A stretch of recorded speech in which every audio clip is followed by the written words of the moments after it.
আওয়ামী লীগ কিন্তু কার্যত এবং আইনত নিষিদ্ধ একটি সংগঠন। ফলে আমরা আশঙ্কা করছি যে এই নির্বাচনে এরকম একটা যোগসাজগ হয়েছে ভারত, আওয়ামী লীগ এবং বিএনপির মধ্যে। বিশেষত বিগত সময়ে আমরা মাজার ভাঙচুর দেখেছি। যারা এই ঘটনার সাথে জড়িত ছিল তাদেরকে যাতে বিচারের আওতায় আনা হয়।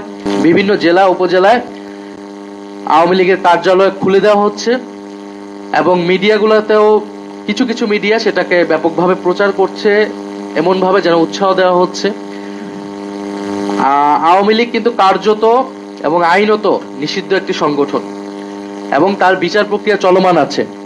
ফলে এই বিচার প্রক্রিয়া চলমান অবস্থায় আওয়ামী লীগের কার্যক্রম সম্পূর্ণরূপে নিষিদ্ধ। মিডিয়া সেটা প্রচার করতে পারে না, প্রশাসন কোনোভাবেই সেটাকে প্রশ্রয় দিতে পারে না। এই যে আওয়ামী লীগের কার্যালয়গুলো খোলা হচ্ছে এবং আওয়ামী লীগকে প্রশ্রয় দেওয়া হচ্ছে, আমরা মনে করি না এটা অটোমেটিক ভাবে হচ্ছে। এটা অবশ্যই এই নতুন সরকারের প্রশাসনের এবং সরকারি দলের প্রশ্রয়ে এটা হচ্ছে। তাদের কাছ থেকে গ্রিন সিগন্যাল ছাড়া আওয়ামী লীগ এটা করার সুযোগ বা সাহস পেত না। গত 1.5 বছর কিন্তু প্রশাসন অনেক জায়গায় ব্যর্থ হলেও জনগণ কিন্তু প্রতিরোধ করেছে।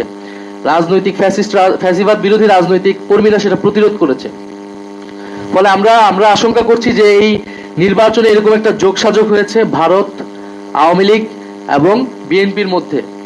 এবং আওয়ামী লীগের পুরো ভোট ব্যাংকটাকে বিএনপি নিজের দিকে নেওয়ার চেষ্টা করেছে। বিএনপির, এটা আমরা আগেও বলেছি, এটা নতুন কোনো কথা না। বিএনপির বিভিন্ন বক্তব্যে, তার মঞ্চে জয় বাংলা স্লোগান দেওয়া, আওয়ামী লীগের লোকদেরকে পুনর্বাসন করা, হত্যা মামলা আসামিদেরকে নিজের দলে ভিড়ানো, এই চেষ্টা কিন্তু স্থানীয় পর্যায়ে হয়েছে।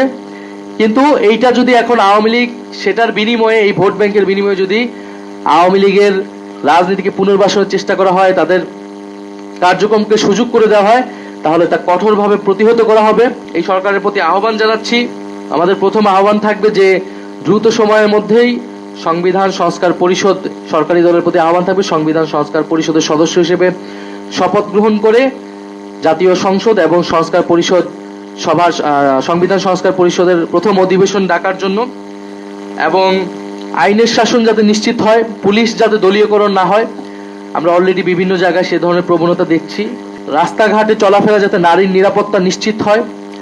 স্বরাষ্ট্রমন্ত্রী বলেছেন যাতে মব কালচার বন্ধ করবেন।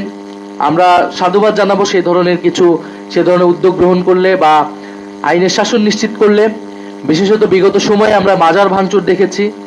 যারা এই ঘটনার সাথে জড়িত ছিল তাদেরকে যাতে বিচারের আওতায় আনা হয়।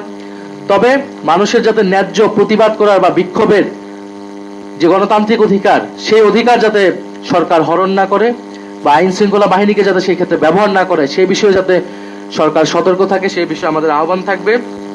এবং সর্বোপরি আমাদের যে সংস্কারের আকাঙ্ক্ষা, সেই আকাঙ্ক্ষা